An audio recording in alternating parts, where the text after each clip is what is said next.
Hey guys, what's going on? It's Al. I'm coming at you once again right here on YouTube with a first look at the DraftKings Monday Night Football single game showdown mode between the Denver Broncos and the Kansas City Chiefs. The Chiefs have been an absolute cornucopia of fantasy goodness through the first month of the season. I don't know if that's going to stop when they're playing against Denver, even if the game is in Denver, even if Denver used to have a really vaunted defense. This Kansas City offense just has way too many options and way too many ways to attack. Denver's got some interesting ways that we can attack Kansas City as well, because Kansas City is just a train wreck on defense. So basically, this is going to be a really fun showdown slate for us to play, whether you're going to be playing head-to-heads, whether you're going to be going after the large tournament that's out there, $1.4 million on DraftKings on Monday night. We're going to take a look at all of it. So if you like the content that we put out, please hit that like button on this video. Let's see how many we can get before the game kicks off on Monday Night Football. Drop a subscribe on the channel. And make sure you click that notifications bell so you can be sure you are notified as soon as I come out with more content throughout the week and every week of NFL season. Let's take a look. Let's go over here to the screen. As you can see, this is the $1.4 million. Last week was $1.11111 whatever million tournament for $10 entry fee. That filled early, so DraftKings, the nice people at DraftKings.com, have bumped the guaranteed prize pool in this one. It's still a $10 entry fee.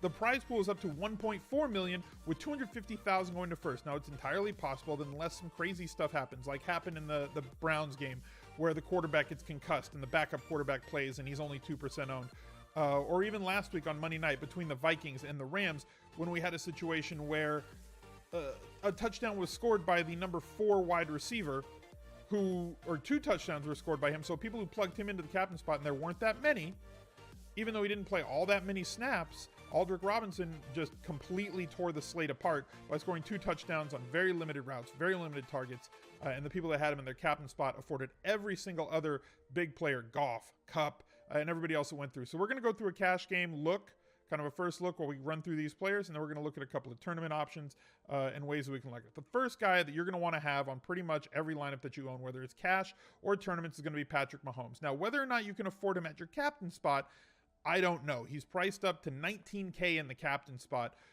which makes him a little bit prohibitive. I'm not saying you shouldn't do it, especially for tournaments. I'm saying that for cash games, there might be a better way to go, and we'll get to that in a little bit. As you can look at his game logs, Patrick Mahomes is everything that truthers like me about him had hoped that he would be, and everything more, with, you know, a ridiculous 13 touchdowns. Nobody was projecting that.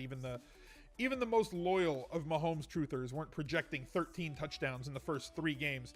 But it was hard for him to fail with his skill set and the tools that they have around him. He has basically been the gift that keeps on giving. I don't see that that's going to slow down on Monday Night Football on the largest stage. That's not, you know, the playoffs or the Super Bowl, but on a weekly basis, everybody is watching Monday Night Football. This is a great spot for Mahomes to go off. Even though it's a road game, he's done that in a couple of road games so far. One of his favorite targets, TYREEK Hill. We've seen him see more supply on a more consistent basis than we have in the previous couple of years from TYREEK Hill. Broke all the records for touchdowns over 30 yards. Last year set the NFL record for those. We've seen him get loose and get deep multiple times this year. And in week 2, he also had a kick return that was week 1. He had a kick return for a touchdown. Just a tremendous player, big downfield threat, but know that there is some risk involved. He's not going to catch 7 of 8 targets. He's not going to catch 5 of 6 targets every week because of the average depth of target that he sees. He is mostly a downfield threat. He is being utilized way more underneath this year, but he is going to have some ups and downs throughout the year as things go on. But his boom weeks are better than his bust weeks. Case Keenum, 14.7K at captain. Now, most weeks I would not be playing Case Keenum, right? Just because he's had a couple of, he had one good week, he had one okay week, and then one bust week, right? This is a situation where the Broncos are going to have to score, and against a defense that has acquiesced, that has allowed teams to score a ton of points against them. So Case Keenum in this Broncos offense is very much in play here because of, Kansas City's going to score points, and they're going to allow their opponents to score points. Case Keenum at 9,800 in play for me, but probably not as a captain. Travis KELCE, one of the players that is in play for me at captain this week. We've seen 6, 10, and 10 targets from him the first 3 weeks of the season. I don't see that changing very much, right? Tyreek Hill is going to be the guy that every once in a while is going to get 5, 6, 7 catches in a game, but Travis Kelce, more often than not, is going to be that guy who gets the consistent supply, gets usage around the goal line, and even without scoring touchdowns, as we saw in week 3 against San Francisco, 22 fantasy points with no touchdowns. You're getting a lot of value here, in my opinion, out of Travis Kelce, whether you captain him or not. Now, some interesting plays that you could captain. Emmanuel Sanders, like we said, Kansas City, a very giving, a very friendly defense, right? A team that we're always going to look to exploit every single week. One, the points that they score forces teams to keep their foot on the pedal, and their defense allows teams to just move the ball consistently up and down the field. Emmanuel Sanders doing very well this year, playing a ton of snaps in the slot, something he did not do in previous years. And Case Keenum does have a tendency to favor his slot receiver, as we saw last year in Minnesota and all through the first 3 weeks this year. Consistent supply, 11, 8. Yes, in week 2 against Oakland, he only had 4 targets, but still scored 13 fantasy points with those very few targets. I think that the norm is going to be more here around 8. Probably not double digits, but probably not 4 either. Makes a great play on this slate. Kareem Hunt is somebody that I'm probably a little more down on than most people. I didn't really draft him a lot during best ball season, during draft season. I was more interested in the pass catchers on Kansas City. I was more interested in Tyreek Hill, more interested in Travis Kelce, minimally interested in Sammy Watkins, and definitely interested in Patrick Mahomes, my highest owned quarterback on the year and season long.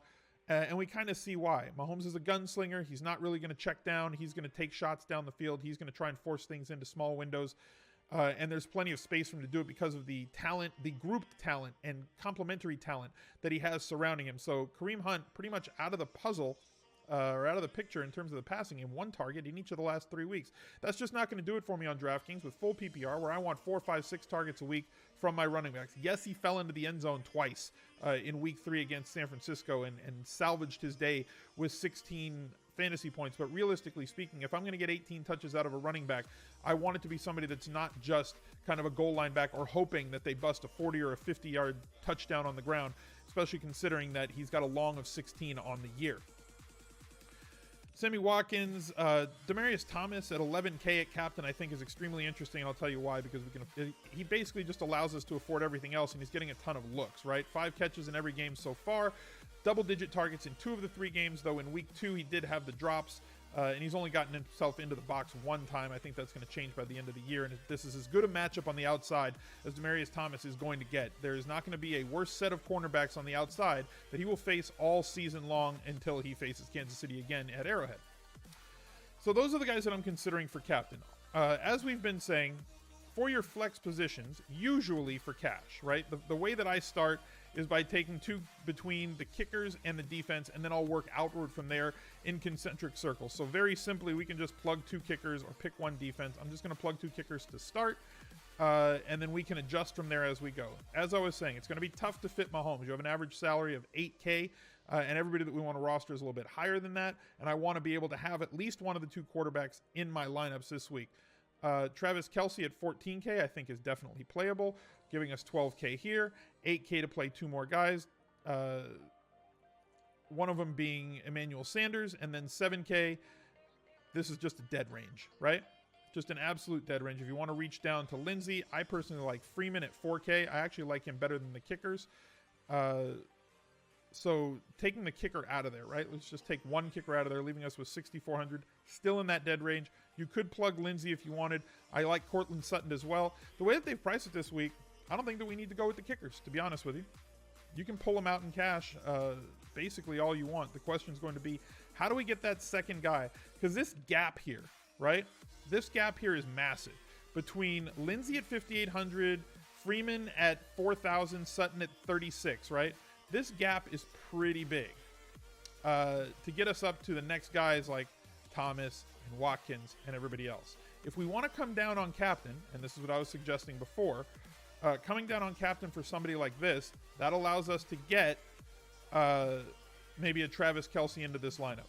Maybe we come off of one of these guys. Come off of here, you can get Kareem Hunt, you can get Sammy Watkins. You come off of Freeman, you can come down and look for possibly one of the defenses. Conley, no. Booker's getting some run. Ware's in on passing downs. He's been the guy that's kind of been eating the targets that do go to the wide receivers. The value player that I like the most in this game is Courtland Sutton and Freeman. Sutton's been seeing solid targets, though unspectacular targets. This is as good a matchup as he's going to get on the outside, and they've been utilizing him a ton, right? He has not had a breakout game. He has not gotten himself into the end zone. This could be a spot where we go really cheap, at least in tournaments, to go after, to go after some of that upside. The other kid that they've been using, though sparingly, has been Tim Patrick. I'm not going to plug him into captain. I'm probably not going to utilize him outside of a tournament dart throw. Not something that I'm going to try and pin my lineups to. My question is, how frisky can we get in cash with captain? So if we plug Freeman in at captain, how much leeway does that give us? You can swing for the fences with Tyreek Hill. I prefer to stick with KELCE. Getting Thomas in there leaves us 10-6. You can go with both quarterbacks, giving yourself a really nice floor for cash. For tournaments, I think you can do pretty much anything this week, right? Plugging the low price guys like Freeman or Sutton into captain spot. Freeman against this defense, getting solid work, getting all the goal line for the Broncos is going to allow you plenty of room in tournaments. Lindsey, if you want to get a little bit more frisky, somebody who is kind of up and down, got ejected last week. We don't know if there's going to be any repercussions this week, but has been carrying the ball or touching it like 14 to 16 times a game. Something that I really like, especially for the price here. And again, against a defense that has just not been able to stop anybody. Impossible to fit Mahomes, I think, at captain without really going out on a limb, right? At 19K, I think it's just too much. You'd almost have to pick one or two of the 2K guys and hope that one of them falls into the end zone. So if you get Patrick at 600 in your flex spot. Butt was injured this week. He's on IR, so if you want to go with Lacrosse and just throw a dart at a Denver tight end, I don't know that it's something that I'm going to want to do. If you want to pick Huerman as well, 2K should be getting targets. Just another dart throw for me. Not somebody that I'm really super interested in. But look with Mahomes at captain what you have to do in trying to save yourself as much room as possible. So I just don't think that he's viable at captain. I'm much happier in tournaments with KELCE. I know that I'm going to get a good floor. Probably going to want to go here. Definitely want to plug Sanders in as much as I can. Want to get Freeman in that lineup. I have 4,800. I can use a kicker. I can use a defense. I can go super cheap and plug a couple other spots in. I think that any of those players from this range in here at captain, between KELCE, KAREEM Hunt, not KAREEM Hunt, KELCE, Watkins, Thomas, and Sanders are pretty much the guys that I am most likely to be using in captain spot, and I think that they give you the most opportunity to fill out your lineup with the best plays as well as giving you tournament upside, so that you can really go after the top of the leaderboards where the big money lasts. So thank you guys for being here. I appreciate you watching this video. Please click that like button down below. Leave me a comment in the comment section. If you want links to any of my socials, just click read more on the description right below the video. Subscribe to the channel, do the stuff, click the notifications bell. You know what to do. While you're here, if you would, subscribe button's right there, real easy to find. Another video for you to watch right here, and I'll catch up to you next time. Bye, guys.